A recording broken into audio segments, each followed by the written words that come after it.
Okay, I got a new oil pressure sending unit in, and it looks like my oil pressure is good, but I'm going to try to document the noise that I'm hearing.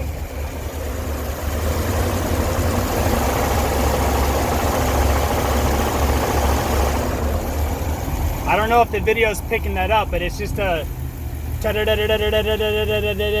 of ticking sound in first gear, sort of as I get up to about 10 miles per hour.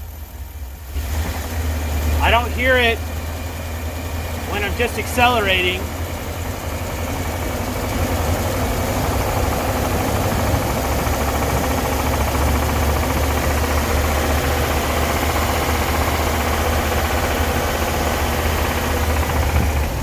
I mean, it sounds like it's coming from the valves.